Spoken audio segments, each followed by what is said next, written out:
Bonjour à toutes et à tous. Aujourd'hui, nous allons parler d'un sujet que j'ai déjà évoqué plusieurs fois sur YouTube. Il s'agit de la Ubuntu. La Ubuntu, c'est une variante officielle de Ubuntu, donc, qui s'inscrit dans la démarche de la variante Ubuntu officielle la plus légère et la plus basique. Donc, vous avez la Ubuntu Desktop, donc, qui, au début, à sa sortie, était sur GNOME 2, puis a été sur Unity à partir de la version 11. Vous avez également la Ubuntu Server, donc qui est une Ubuntu classique sans DE, tout ce qui est plus classique, bref. Vous avez donc la Mate ici, vous avez la Xubuntu, donc si je vous montre un peu, là, donc bon, Mate est un petit peu la continuation de GNOME 2, c'est à peu près aussi lourd que Xubuntu, donc avec l'environnement de bureau XFCE, donc la capture d'écran ici n'est pas de la même taille. Et l'Ubuntu, donc ici, donc comme vous le voyez ici, donc là c'est avec l'époque où l'environnement de bureau était LXDE, donc moi je trouve que l'interface LXDE était plutôt agréable, donc comme vous pouviez le voir ici, donc ça c'est une 18.04, donc la dernière version encore utilisée LXDE, qui est encore maintenue aujourd'hui, mais qui à mon avis souffre de quelques petits soucis un peu compliqués. Parce que du coup, cette, euh, cette version-là est, à mon avis, la dernière Ubuntu à être potable. Quand ils ont sorti la 18.10 et qu'ils ont changé d'environnement de bureau, ils se sont retrouvés dans une situation, du coup, un peu délicate, car l'apparence était différente, mais très nettement différente, et l'expérience était, je dirais, aussi amoindrie. Là, on se dit, oui, c'est propre, c'est basique, le menu ici démarrer est extrêmement simple, il n'y a aucune question à ce niveau-là. Enfin bon, bref, tout est clair. Il n'y a pas de questions à se poser. Il y avait des applications de base préinstallées. Tout était conçu pour être assez léger, tout se passait bien et les performances étaient très bonnes. Et d'ailleurs, c'est aussi la dernière Ubuntu LTS, par la même occasion, à supporter le 32 bits. Ce qui faisait du coup que nous retrouvions avec des machines suffisamment anciennes ou des trucs un peu plus récents mais assez bas de gamme qui étaient supportés. Voilà, ça c'est dit. Dans les variantes restantes, il nous reste donc la Kubuntu et la Ubuntu Budget qui s'inscrivent du coup dans toujours pareil une expérience utilisateur différente. Donc c'est tout à fait agréable. Et vous avez les deux spécifiques ici, la Ubuntu Studio qui est dédiée pour la production assistée par ordinateur, donc là en l'occurrence ce qu'ils appellent le multimédia, mais ça va assez loin, le multimédia, on peut produire de la musique, on peut produire de la vidéo, on peut produire de la photo, on peut faire plein de trucs. Il y a tout ce qu'il faut par défaut, il y a les codecs et puis tout. D'ailleurs, il y avait d'autres variantes avant, notamment la Aide Ubuntu, qui, pour le marché de l'éducation, était proposée avant, mais qui aujourd'hui n'est plus présente. Pour faire un truc un peu mieux que la Ubuntu, enfin la Debian Éducation, qui existe toujours elle par contre, mais qui je ne sais pas vraiment à quel niveau elle se situe. Et quand on va sur un moteur de recherche et qu'on tape Debian Éducation, on tombe pas sur grand chose. Enfin, c'est un peu bizarre. Donc oui, il y a des projets du coup qui sont basés sur ce truc-là et qui se sont un peu développés. Donc bon, notamment ici on voit donc l'ancien voilà Ed Ubuntu, donc, qui aujourd'hui n'existe plus, mais qui à l'époque, bon voilà, ça, donc cette page n'a plus encore d'étiquette. Et de toutes les manières, voilà, c'était en gros une Ubuntu qui permettait de faire des trucs assez particuliers, donc pour le monde de l'éducation surtout. Voilà, donc il y avait pas mal de pages de wiki, pas mal de trucs. Mais en tout cas, le projet tel qu'il est aujourd'hui, donc le site international, voilà, il te ramène vers la page d'Ubuntu et il n'y a rien de la page principale du site vitrine de Canonical. Il y a rien de nouveau. Quelques autres trucs aussi, bon, il y a Primtux aussi qui est, à mon avis, quelque chose d'assez sympa aussi et qui est un projet en plus plutôt francophone dans son fonctionnement également. Et c'est du Debian aussi, t'as pas mal de, de petites attentions très sympas qui sont intégrées. Ça évolue plutôt dans le bon sens, je trouve. Il n'y a pas de. Voilà, ça c'était la petite parenthèse des bien éducation. Mais c'est pas là que je veux m'arrêter, c'est bien sur la Ubuntu, donc on parle toujours, mais voilà. La Ubuntu, donc, à mon avis, depuis la 18.10, un peu passé funeste, et j'en ai parlé plusieurs fois, et j'en parlerai toujours. Donc le LXQT fait que l'apparence n'est absolument pas la même que celle de Ubuntu, qui était simple, rapide, efficace, et pas moche, franchement, c'était plus que correct. Ça rappelle un peu des trucs. En fait, ça rappelle rien, mais en même temps, ça rappelle tout. Ça rappelle le conventionnel du menu démarrer en bas à gauche, la zone de notification en bas à droite, les icônes sur le bureau, le fond d'écran, les applications qui s'ouvrent, qui s'ancrent en haut à gauche, à droite, enfin bref. C'est un peu ça, c'est un peu le conventionnel. Alors que XFCE, par défaut, sur une installation du XFCE, donc là, ce que fait Canonical aussi, le XFCE est la barre du coup du tableau de bord est en haut et non en bas, comme sur OpenSUSE par exemple, par défaut elle est en bas. Maté c'est pareil, par défaut la barre est en haut. Certaines distributions, comme Manjaro, choisissent de la mettre en bas. Ça c'est un choix qui est tout à fait respectable. Solus aussi la met par défaut en bas. Bref. Je vous propose donc de faire un petit tour avec la Ubuntu donc, et je vais vous parler un peu de son installation, parce qu'en même temps, voilà, je voulais un peu nous allons faire un petit tour sur Virt Manager, du coup, qui est ce que j'utilise maintenant sur OpenSUSE pour faire du. Alors, même si vous avez très certainement vu que j'avais VMware, mais bon, je me suis dit, tiens, je voulais essayer un peu ce machin-là, et puis OpenSUSE a vraiment simplifié le processus puisque ça fonctionne parfaitement bien et il n'y a aucun souci à se poser à ce niveau-là. Donc, du coup, là, je vais taper Ubuntu 21.10. Alors là, il me le propose pas, mais bon, techniquement, si je mets 21.04, bon, voilà, ça devrait pas poser de soucis. D'ailleurs, je pense que. Alors, est-ce qu'il propose les. Non, c'est vraiment par base et ça ira très bien. Je vais faire suivant ici. 4 Go de RAM, c'est très bien, on peut s'en mettre 8, puisque bon, voilà, on va pas se poser de questions. On propose les 8 machins. Ici, on va mettre 40 pour le disque dur. On va faire suivant. Ici, bon, voilà, on va l'appeler Ubuntu 21.10. On personnalise très vite fait la configuration. Sélectionne le réseau. Voilà, très bien, on fait terminer. Ah, ok, notre content caractère. Donc, on va marquer lub 21.10 sur plus vite, tout simplement. Actuel n'est pas actif. Voulez-vous le démarrer maintenant? Oui.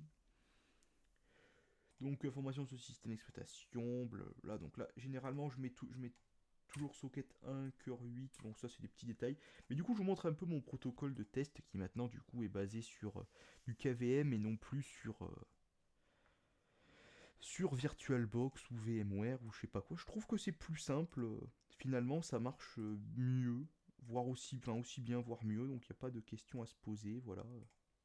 Tout est par défaut, c'est vraiment particulièrement sympathique, autant le script d'installation automatique donc quand vous faites yast vm ici, mot de passe du seigneur, voilà, et quand on arrive, du coup, s'il veut bien ouvrir la fenêtre, voilà, tout simplement, il suffit de cocher les cases ici, et quand elles sont grisées, c'est que c'est déjà installé, tu fais accepter, et il n'y a aucune autre question à se poser. Voilà.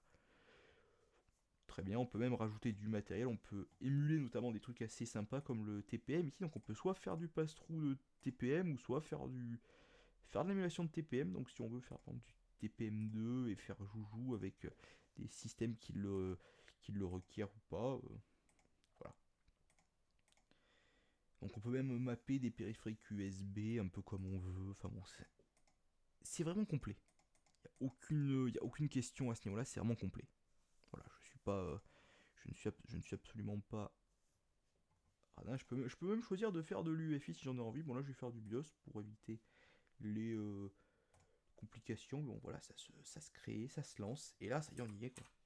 Voilà. Donc je lance la Ubuntu et je vous montrer un peu le processus d'installation donc et comment ça se comporte. Je vais vraiment aller jusqu'au bout pendant cette installation et, et donc on va voir un petit peu ce que Wikipédia dit. Voilà, donc c'est vraiment cette histoire de à l'époque de la Ubuntu 11, donc, il était recommandé, voilà, on y est déjà, mais il était recommandé du coup d'avoir un Pentium 2 et minimum 128 mégas de RAM, mais très vite 384 mégas était recommandé une fois qu'on avait... En gros, de toute façon, plus vous avez de RAM, mieux c'est, mais bon, ça tournait avec 384, puis après au bout d'un moment, il a commencé à demander 512, puis après, processeur à 500 MHz, on se doute bien que c'est au moins du Pentium 3 ou ce genre de truc, ou des Celeron M ou des trucs comme ça, sortis après, parce que oui, il y a eu des machines assez basse tension, avec des processeurs basse consommation qui avaient des fréquences assez faibles, mais qui même des trucs qui étaient sortis 5 ans après, quoi. Bref. 5 Go d'espace disque environ, voire moins de 4 Go avec la station minimale. Et en 2018, donc, il est demandé, donc, globalement, 1 Go de RAM au minimum, 2 Go pour des performances optimales, notamment pour le web. Bon, ça, c'est un peu, c'est un peu toujours pareil. Ils recommandent ce genre de choses-là. Pourquoi tout simplement parce que les gens aujourd'hui, plus le temps passe, veulent avoir accès à Internet et ne veulent pas se poser de questions particulières quant à ce qui peut se faire et ce qui ne peut pas se faire. D'ailleurs, ici vous pouvez choisir du coup soit aucun swap, soit swap dans un fichier. Bravo, ils ont compris ça. Voilà, ils ont compris ça. VM, mot de passe du seigneur, suivant. Je veux voir le lock screen, donc du coup je demande pas qu'ils me mettent l'autologin sur la session. Voilà, donc du coup, c'était ça qui était un petit peu compliqué par rapport à ça. C'est que oui, bien sûr que Ubuntu vous pouvez tourner, même la 18.04 peut tourner avec seulement 512 mégas de RAM. La question n'est pas là. Bon, d'ailleurs, on voit que c'est toujours un petit squash FS qui se décompresse. Bon, ça, bon. On va pas jeter la pierre sur Ubuntu par rapport à ça, puisque, bon, qu'on se le dise, la plupart des distributions le font maintenant aujourd'hui, et les distributions qui ne le font pas, ça commence à se compter sur les doigts d'une main. Ça devient rare. Mais bon, bref, bien sûr, du coup, vous pouvez faire tourner l'Ubuntu sur des machines avec seulement 512 MB, même la 1804, mais c'était pas. C'était, c'était juste pas l'idéal, quoi. C'est-à-dire que dès que vous voulez aller sur Internet, forcément, il y a du cache, il y a des trucs qui se font, et vous avez besoin d'un minimum d'accès à Internet. Voilà. D'ailleurs, l'installation par le Live CD exige 700 mégas de mémoire. Oui, voilà, si vous vous installiez en alternate ou ce genre de truc là, forcément vous aviez besoin de. Voilà, donc c'est ce qu'ils disent ici, l'alternate, c'est la fameuse installation semi-graphique à la Debian. Notamment qui ressemble beaucoup au Debian Installer, sauf que les couleurs sont différentes. Au lieu d'être. Au lieu d'être bleu, je crois que c'est plus ou moins mauve, rose, ce genre de truc là. Bon, du coup, il vous parle ici des différentes demandes de ressources minimales par machine. Bon, c'est assez simple. Bon, je trouve que bon, c'est un peu simplifié, même si bon, XP par exemple, donc ça 233 MHz, c'est plus ou moins Pentium MMX ou vraiment enfin les plus gros Pentium MMX ou alors plutôt les premiers Pentium 2. Je crois que les premiers Pentium, je crois que c'est 266 de mémoire. Et 64 mégas, 128, ça peut même tourner avec 32, mais bon, mais bon, même 128, c'est extrêmement limité à partir du moment où vous commencez à dépasser XP Service Pack 2. Voilà, comme ça vous le savez. D'ailleurs, il me fait les mises à jour ici, je suppose, des paquets, puisqu'il me parle d'installation de paquets. C'est plutôt cool. Donc là, vous avez les logiciels installés par défaut. Donc on y reviendra. Et l'historique des versions ici. Bon, c'est pas complet bien sûr, mais voilà. Vous avez vu du coup un peu comment ça se comporte. Et vous avez notamment du coup, ils indiquent ici la Emabuntu qui est une variante enfin basée, qui a été à l'époque basée sur Ubuntu plus ou moins. Puis après ils ont fini par faire du Debian et aujourd'hui ils utilisent plus ou moins une Debian XFCE. Donc là c'est ce qu'on voit un peu ici avec la Emabuntu DE3, donc basée sur Debian 10 Buster. D'ailleurs, un jour, je pourrais peut-être en faire une vidéo de celle-là parce que je trouve qu'elle est un peu particulière. Voilà, donc la DE4 est sortie et elle est assez particulière. Je trouve que, enfin, il y a vraiment des trucs à dire. Il y a vraiment des trucs à dire. Les choix ont été faits de manière très particulière, dans un contexte aussi très particulier. Nous allons redémarrer. Nous allons la laisser redémarrer. Voilà, il va très certainement nous dire d'enlever voilà, le média d'installation. Ça redémarre, très bien. Ça devrait être plutôt rapide parce que bon, j'ai quand même installé l'AVM du coup sur un SSD. Donc logiquement, la question de la rapidité de la machine, voilà, ne devrait pas trop poser de problème. Bon, on a toujours le bug habituel, bon, ça correspond à SDDM, c'est-à-dire que tant qu'on n'a pas arrivé dans le champ ici, qu'on a tapé une touche, même quelle qu'elle soit, c'est marqué US, on tape un truc, c'est marqué FR, voilà. On clique dessus, et on arrive là. Bon, on a déjà un truc que moi, qui me redoutera toujours avec, et on rebutera même avec Alice Qt. Le truc pas de batterie là-haut et je sais pas trop quoi là, ça fait juste pas pro. LXDE ne faisait pas ça. Et au lieu tout simplement de s'être dit qu'il était une bonne idée donc de mettre un truc, une routine qui fasse que du coup ça ne marque pas ça quand il n'y a pas besoin et ce genre de truc, ça aurait pu être tellement à mon avis plus simple pour l'utilisateur et ça ferait moins brouillon. Bon du coup, LXQT version 0.17. Donc on va voir ces petites modifs qui ont été proposées. Donc bon déjà dans un premier temps, toujours pas ici d'ancrage sur les fenêtres. Bon c'est un point qui m'énerve un peu, mais en même temps, bon, LXDE ne le faisait pas par défaut, je crois non plus, donc bon, c'était pas vraiment un vrai problème, et puis bon. Qt 5.15.2, donc soi-disant pour eux, c'est une révolution, alors que bon, on va aller ouvrir Firefox, tiens. Firefox est en anglais, bon. Qt version, voilà. On va aller voir du coup de quand date la Qt 5.15.2, parce que ça me pose un peu question cette histoire-là. Bon, où est Qt 5.15.2? Bon, c'est sorti du coup oui, bon, c'est sorti plus récemment que ce que je... Ah, donc c'est peut-être la fin de support, c'est la deuxième... Ah oui, alors, release date. Alors oui, voilà, c'est sorti en 2020. Voilà, c'est sorti en 2020. Et ils appellent ça comme étant une révolution alors que Qt 5.15.2 est pas sorti il y a voilà, si récemment que ça. Donc 5.15. 5.15 LTS, donc sorti en 2020. Et Qt 5.15.2. Ben, j'ai pas mon verrouillage numéraire qui marchait. 5.15.2 date. 5.15.2, pareil, sorti 20 novembre 2020, donc bon voilà, ils sont absolument pas à la page et ils annonçaient des arguments sur les release notes qui ne sont pas des release notes de Ubuntu, donc qui à mon avis ne sont absolument pas logiques, puisque bon, même à la 21.04, ils auraient dû au moins y penser, quoi. Enfin bon bref, ça fait plus ou moins un an après, ils se sont enfin on va dire 10-12 mois après, ils se sont réveillés. Voilà, sachant qu'ils avaient une version d'avance pour le faire. Et que la 5.15.2 est une évolution importante enfin, importante. Non, mais c'est un correctif de bug et ils étaient déjà en Qt 5.15, donc Qt 5.15.2 n'était pas...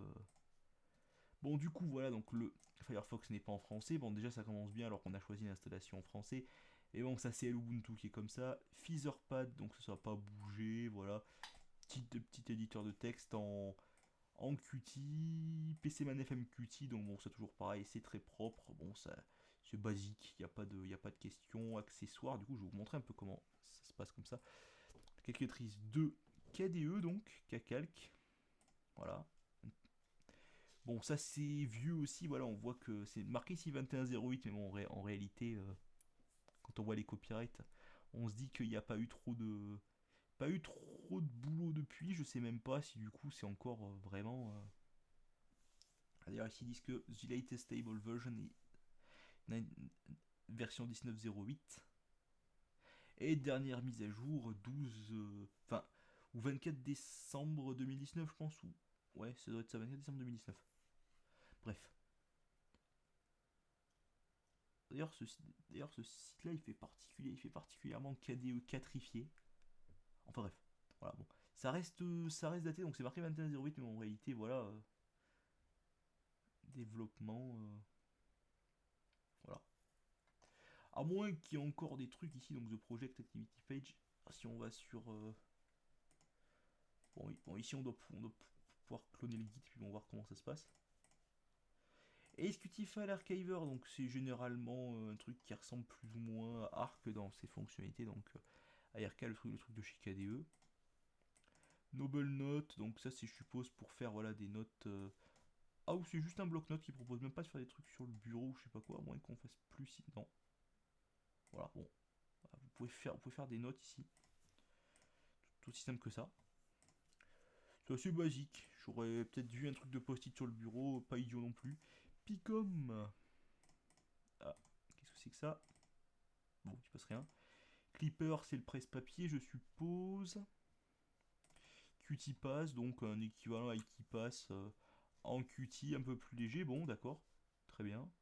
Donc, du coup, voilà, ça permet de faire, de stocker ses clés, tous ces trucs-là. Bon, voilà, très bien. Texinfo, donc bon, si vous voulez faire du latex, je suppose donc. Vous avez ici toutes les différentes, toutes les différentes commandes. Ou alors c'est juste, ouais, c'est un, ouais. Alors je suis pas vraiment dans ce domaine-là, donc je sais pas vraiment du coup à quoi ça correspond. Mais bon, voilà, vous avez pas mal de commandes qui sont indiquées ici, et le bon le latex, c'est un standard pour faire des fichiers, des documents qui est quand même relativement complet de ce que je sais. Bon, ici vous avez Vim, donc bon, ça, toujours pareil. Voilà, en l'occurrence, on pourra pas dire que je ne sais pas le quitter, puisqu'on l'a ouvert dans un terminal en graphique. Autre, vous n'avez rien. Bureautique, ils ont remis LibreOffice, donc on avait LibreOffice déjà la dernière fois. Bon, il est toujours pas en français, par contre, bon, il est pas trop moche. Cette fois, il est pas trop moche. Office Calc, Office Impress. Voilà, c'est basique, mais en même temps, c'est LibreOffice, c'est plutôt. Bon, après, si on va voir ici un peu là dans Help about LibreOffice. Donc là, on a la version 7.2.1.2. LibreOffice. Télécharger LibreOffice. On est à la version déjà 7.2.2. Bon, voilà. C'est sorti il y a très peu de temps et on est déjà à la ramasse. Enfin, c'est ça qui est particulier avec Ubuntu, c'est qu'il continue à proposer du coup LibreOffice dans les dépôts, alors qu'il pourrait très bien passer au Snap pour ces trucs-là, et que par contre pour les trucs que passer au Snap c'est peut-être pas ce qui se fait le mieux comme Firefox. D'ailleurs c'est très marrant parce que je suis pas allé voir pour Firefox, mais c'est pas un Snap ici visiblement. Ça serait marqué sinon. Ça n'est peut-être valable que pour la version GNOME donc. Et on va aller dans le terminal. Terminal ici. Snap list, c'est justement très bien. Voilà, aucun snap n'est installé. Si c'est comme sur toutes les variantes officielles, il n'y a toujours aucun snap qui est installé par défaut. C'est très bien. Mais en même temps, pour ce genre de truc comme LibreOffice, ce serait pas de refus, puisque bon, LibreOffice, c'est pas non plus le genre de truc qui nécessite des performances et une faible latence, donc bon, on pourrait très bien contenter de ça, mais c'est souvent ça avec les... Alors certes, ils mettent à jour les versions des paquets d'une version d'Ubuntu à l'autre. Par contre, en ce qui concerne les mises à jour de ces paquets-là, après, entre-temps, en gros, c'est comme si vous aviez une nouvelle version de LibreOffice tous les 6 mois, quoi. Voilà. C'est plus ou moins ça. Bon, vous avez donc le QPDF View, ça c'est basique, simple, il n'y a pas de questions à se poser. Ça marche proprement. Ça lit les PDF, les PostScript, tout ce qui est DGU, je crois que c'est les e-books. Donc ça devrait certainement lire les EPUB aussi. C'est fort possible. Service d'impression utilisant Cups, donc oui, on peut imprimer directement. Oui, j'ai vu imprimer ici CTRL P. Bon. ce qui est plus basique. Client mail, vous avez Trojita ici, tout ce qui est plus simple aussi. Alors, je sais pas d'où ça sort, mais ça c'est un petit projet aussi. Donc c'est encore plus ou moins d'actualité. Voilà. Donc il y a un petit peu de tout. Donc là vous avez le site officiel. Donc là dans les téléchargements ici, bon il vous indique un peu 2006-2016. Ouais, donc c'est pas vraiment ultra à jour. Dans les bug reports ici, bon il y a des trucs qui sont récents, qui se sont proposés. D'ailleurs c'est visiblement un truc de chez KDE. Enfin en tout cas hébergé, c'est en tout cas un projet hébergé par KDE. Donc c'est peut-être pas le truc officiel de chez KDE, puisque KDE a sa propre suite PIM qui intègre Kmail, Contact, Akonadi, puis tous ces trucs-là. Mais là, c'est un petit peu le client mail EcoPlus qu'ils ont dans leur arsenal. Bon. Graphisme, donc vous avez Image Magique ici. Alors, voilà, donc vous pouvez ouvrir une, un document ici. Bon, là, du coup, j'ai pas de photo, mais je vais peut-être aller chercher sur image.google.com et l'Ubuntu. Voilà. Et on va aller récupérer voilà, la première ici. On va faire Save Image as Desktop. Donc là, vous voyez un petit peu l'interface à la GNOME 3, enfin la Nautilus plutôt.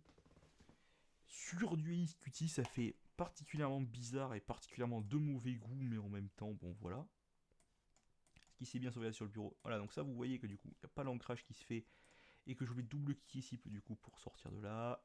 L'image est dû se mettre ici sur le bureau. Voilà, index.jpg. On va faire File, Open. Alors, du coup, c'est un peu particulier ce truc-là ici. C'est un peu mal foutu. L'application fait un peu. Alors, je sais pas si c'est ça du coup. Je sais pas vraiment à quoi correspond l'image magique, mais. Voilà. Ah, oui, voilà, ça y est. Vous pouvez afficher des images. Je suppose que si je fais Edit, Transform, oui, voilà, on peut faire des petits trucs. Mais c'est assez. Enfin, ça fait assez ancien quand même, hein, qu'on se le dise. Hein. C'est marqué 1999-2021 et Qt6, mais bon. Je pense que c'est plus un SDK pour un truc que vraiment un truc un peu proof of concept que vraiment une application que vous êtes censé ouvrir et utiliser. On va faire un petit contrôle Q pour s'en débarrasser, puisque en appuyant sur le bouton pour fermer, ça ne fermait pas. Revenons donc à nos moutons ici. Donc vous avez LibreOffice Draw, LXImage, donc un truc qui a été de LXDE, qui a été refait un peu en Qt de manière un peu plus propre. Screen Grab, donc c'est un enregistreur un peu à la Record My Desktop ou ce genre de voilà, même à la OBS ou peu importe. Assez léger, assez basique, qui permet du coup d'enregistrer son écran et puis ensuite après d'éditer par la suite. Ah non, je me suis fait avoir. Ce, ce n'est pas un truc pour enregistrer l'écran, ça aurait été trop beau. Le nom me faisait penser à ça, mais non, c'est un outil de capture d'écran. Fenêtre active. Si je fais du coup ici, non, c'est pour quitter, nouveau. Ah, donc en fait, il me fait juste une capture d'écran. Voilà, c'est tout aussi con que ça. Bon, si je fais impression écran ici, il m'en fait une aussi. Et il m'en fait pas sur mon fixe. Enfin, sur mon, ouais. Après, vous avez ici Scanlight qui, du coup, est un peu l'équivalent de Simple Scan en un peu Eco Plus. Mais ça fonctionne pas trop mal. Donc, ça utilise, voilà, donc c'est marqué ici la pile Sane Scanner Access Now Easy. Donc, du coup, voilà, si votre scanner fonctionne d'habitude avec un truc qui utilise Sane, donc comme Xsane ou Simple Scan, bah, du coup, vous pouvez très bien utiliser ça. Ça marchera aussi. Et c'est plus ou moins léger, ça pose pas trop de soucis. Support du Bluetooth ici avec Blue Devil. C'est donc ça ressemble à ça, c'est un peu différent. J'aime pas trop ici le logo qui tourne de cette manière, ça fait un peu louche, ça fait un peu bizarre, je sais pas si c'est vraiment volontaire. Firefox, Quasar pour IRC, bon ça aussi ils auraient pu un peu s'en passer, mais ce que je veux juste voir un truc, c'est est-ce que dans... Ok donc ils ont pas pensé à mettre les canaux d'Ubuntu, je sais pas trop quoi, donc c'est le truc de KDE globalement, qui utilise les KDE Frameworks de mémoire, et notamment, voilà, c'est marqué ici, voilà, vous avez toujours... Quand vous avez marqué à propos de KDE, généralement, c'est que c'est vraiment une application KDEifiée. Puis bon, vous voyez que ça ressemble... les icônes et la façon que c'est fait, la charte graphique de KDE d'une application là, très similaire. Transmission, voilà, démarrer une session locale, propos, transmission 3. Donc voilà, on n'est pas trop en retard. Je crois que même c'est la dernière version. Nous allons vérifier ça. Transmission. On vérifie vraiment les choses étape par étape, mais voilà, transmission 3.0.0. Très bien. Dernière version, jeu. Bon, il y a toujours, ils ont toujours tendance à mettre un petit 2048. Donc c'est que ça doit vraiment pas prendre beaucoup de place et que ça doit être un jeu qui doit fonctionner plutôt correctement. En même temps, voilà, vous avez différentes variantes du jeu, donc notamment la version chinoise, avec les rangs militaires, avec la République populaire de Chine, vous avez différents langages. Je vois pas vraiment pour ces petits morceaux d'interface à la con. Aide à propos, 2015. Bon, ça date un peu, c'est plus ou moins l'époque où 2048 était vraiment en vogue, entre guillemets. Discover, donc vous avez le store édité par KDE, donc qui utilise Package Kit et tout ce genre de trucs là pour pouvoir afficher sa liste d'applications. Et là, donc là ça fonctionne, donc vous avez des icônes un peu, bon, ça fait très flat design tout ça. Je suis pas fan, mais ça change beaucoup de la Ubuntu à l'XDE. Encore une fois, c'est pas voilà, pas pour critiquer, mais bah, en fait ça change tellement, mais à force, on commence à avoir un truc un peu plus propre. Je trouve quand même qu'il y a du progrès. L'apparence est quand même un peu plus propre, même si, franchement, ces barres là-haut, voilà, je tiens à préciser qu'on est en full screen et qu'il y a encore ici du bleu, et c'est pas juste l'écran qui fait. Ça, c'est vraiment que voilà, je vais jusqu'au bout ici, et je lâche pas la fenêtre particulièrement, et ça va pas plus loin, quoi. Voilà. Vous avez des contours de fenêtre bleues par défaut, bon, ça fait un peu bizarre. Ça fait très très bizarre. Sur LXDE, vous aviez des vrais rebords et vous n'aviez pas cette barre bleue bizarre. Donc il y a beaucoup de trucs qui sont proposés ici. Donc les applications donc, généralement que vous retrouvez dans les dépôts d'Ubuntu, même si on va ici d'en mettre à jour, du coup vous avez les différents paquets, donc le kernel par défaut et le kernel 5.13. Et donc sera également porté logiquement sur la dernière LTS pour, dans la continuité, toujours de proposer des kernels à jour et de backporter certains trucs de la dernière version dans la dernière LTS. Voilà. Et après, au bout d'un moment, ils abandonnent ce truc-là parce qu'ils se disent que ça ne sert plus à rien. Enfin bref, vous avez quelques petits trucs ici, donc les thèmes de K3B, très certainement K3B est également installé, module plasma. Ça bizarrement c'est en français d'ailleurs. J'y pense maintenant, mais les photos des auteurs. Bon, ça les affiche pas, mais bon, bref. Ah si, voilà, au bout d'un moment, ça va les chercher. C'est ce que je me disais aussi. Voilà. Bref, bon. Configuration, du coup, vous avez donc les snaps qui sont proposés dans la liste. Vous pouvez choisir de les définir par défaut ou pas. Ça m'installe plutôt des snaps que des paquets des dépôts. Chose que, à force, je vais finir par recommander, puisque les dépôts, même si c'est pas forcément toujours à jour, est-ce que l'on veut. C'est malheureux, mais les applications provenant des dépôts ne bougent pas spécialement, mais sont fonctionnelles, ce qui est presque présent dans les snaps. Souvent, j'ai vu d'ailleurs Firefox dans la 21.10 de la Ubuntu 21, Firefox, oui, voilà, dans la 21.10 de la Ubuntu GNOME, ne pas fonctionner correctement et être un peu pété sur certains points, et je trouvais ça un peu dégueulasse. Configuration du système, pardon. Vous avez vraiment beaucoup de trucs qui sont proposés, d'ailleurs des trucs un peu particuliers. Notamment, en fait, c'est pas filtré Discover puisque ça utilise Package Kit. D'ailleurs, c'est marrant parce que c'est marqué installé à partir de Ubuntu 21.10. Alors que par exemple, si je tape Chromium, alors là, que je fais retour, Chromium, alors il va me proposer Chromium. Et là, ici, il va me dire, et là, ici, bizarrement, il me dit pas que c'est un snap. Enfin, il me le dit là, mais il me le dit pas. Il ne me le dit pas au-dessus. D'ailleurs, il y a tous les avis qui sont proposés ici. Bon, c'est marrant parce que bon, il y a des gens qui disent boycott ou ici boycott là. Et Chromium n'est pas machin. Enfin bon, bref, avec toujours des versions plus ou moins. Bref, voilà. Vous avez compris. Mais c'est bizarre parce que là il est marqué donc installé à partir d'Ubuntu 21.10. C'est là dès que c'est du snap, fuck, il n'y a plus rien. Voilà. Je viens de paquet de Moine, donc c'est le remplaçant de Synaptic. Ici, vous avez donc. Bon, voilà, c'est ce qui est le plus classique à propos de finir de paquet. Bref, voilà. c'est Synaptic, mais en Qt un peu plus récent et toujours maintenu. Si on vient de partition de KDE, donc ça ressemble beaucoup à GNOME Disk, mot de passe du Seigneur, pour la première fois qu'il me le demande, mais heureusement en même temps. HTOP est préinstallé par défaut. Bon, on verra là une consommation de RAM un peu plus à froid plus tard, sachant qu'HTOP n'est pas toujours parfaitement précis en ce qui concerne la conso de RAM. QPS, c'est moche, c'est très moche. Et dans la mesure où il y a HTOP, je vois pas l'intérêt de le rajouter celui-là. Parce que franchement, il fait la même chose. Sauf que là, c'est en graphique et l'autre, le truc, c'est en cli, mais on peut quand même utiliser clavier et la souris. Qterminal déroulant, donc bon, ça c'est. Vous pouvez vous faire un petit raccourci pour que ça vous mette un terminal comme ça. Startup Disk Creator, donc ça encore une fois, c'est pas traduit. Bon, vous pouvez du coup. Vous mettez ici une ISO de Ubuntu et il vous fait une clé USB, voilà. C'est tout aussi simple que ça. Dans les préférences, bon, vous avez tous les trucs par défaut, notamment LQT paramétrage du système, centre de configuration qui a un petit peu bougé avec le temps, je trouve. Il n'est pas tout à fait pareil. Vous avez les trucs par défaut, donc notamment ça vous rappelle le fait que AQT comporte OpenBox, un gestionnaire de fenêtres qui, je rappelle, est plus vraiment Git. Voilà, donc, généralement, la meilleure façon de voir où est-ce que ça en est, c'est d'aller sur Git. Voilà, donc là, ici, vous avez un GitHub donc, qui parle voilà, donc, de mars 2015, et ici, du coup, sur le git.openbox.org. Si on va voir si on peut avoir quelque chose ici. Voilà, opening GitHub. Donc bon, il y a des trucs qui sont plus ou moins. Voilà, donc last change.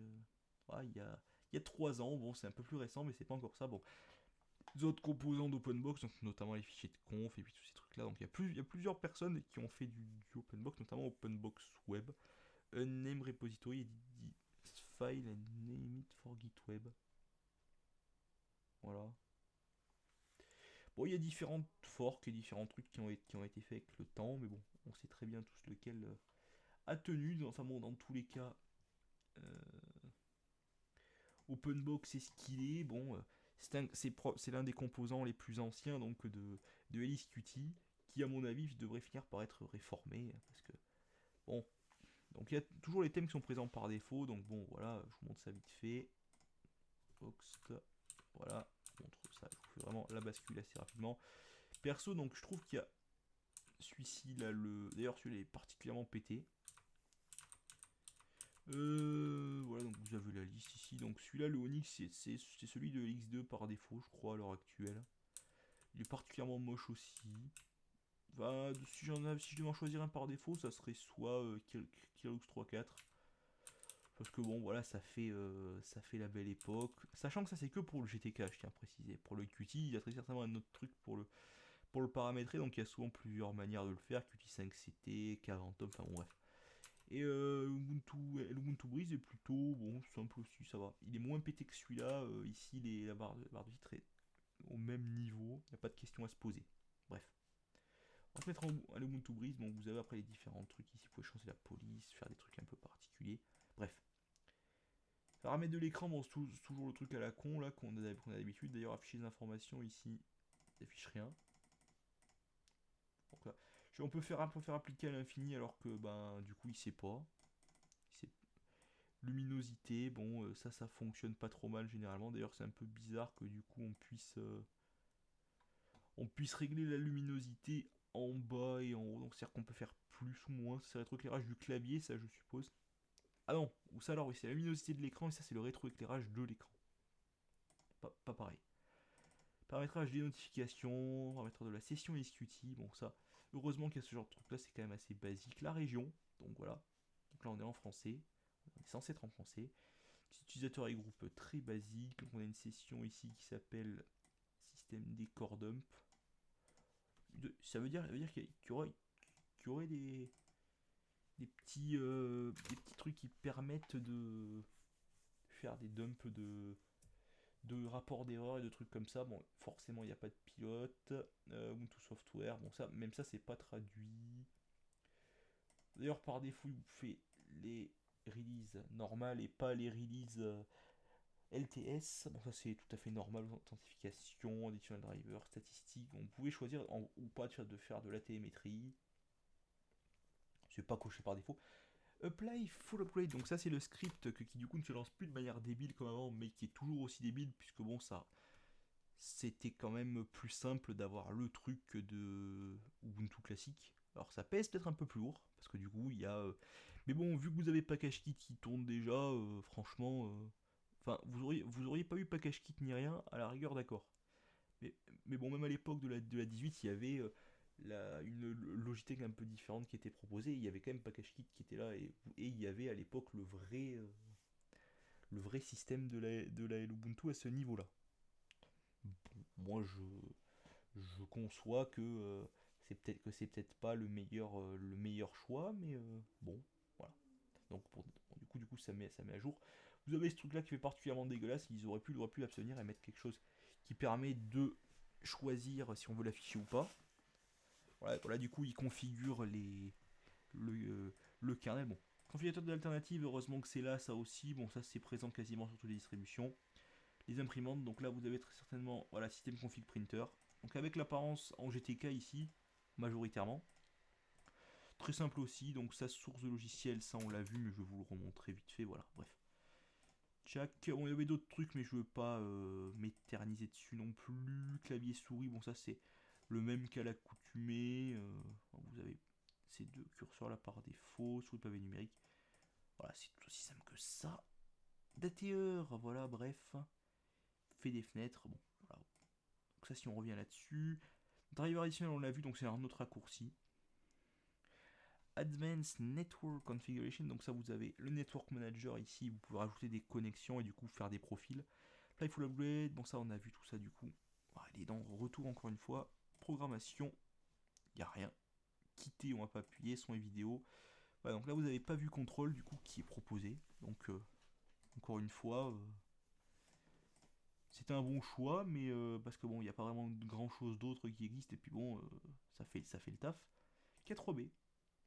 Donc là il est plutôt sympa d'avoir un vrai logiciel de gravure. Donc bon, non pas que XFBurn ou Brasero n'en sont pas, mais bon là c'est UQT et c'est forcément par la force des choses un peu plus adapté, un peu plus cohérent. Vous avez VLC aussi, donc c'est assez marrant parce qu'avant je crois que ça n'était pas VLC qui était proposé sur...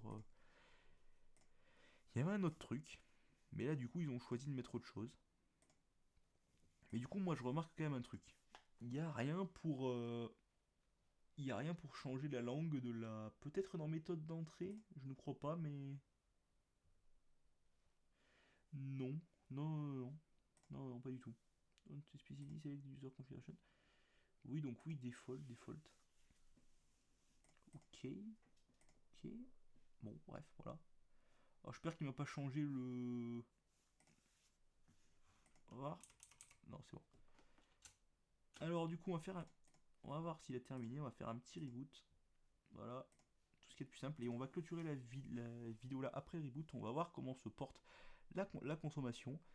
Je pense que ça risque d'être un peu drôle parce que moi, ce qui me fait un peu question, c'est que, bon, là en l'occurrence, on lui propose pas mal de RAM quand même par défaut, donc bon, forcément, ça va pas être la joie. Mais en même temps, ah, donc là, on a changé la résolution. D'ailleurs, ce qui signifie que display, si je tape display, affichage, écran.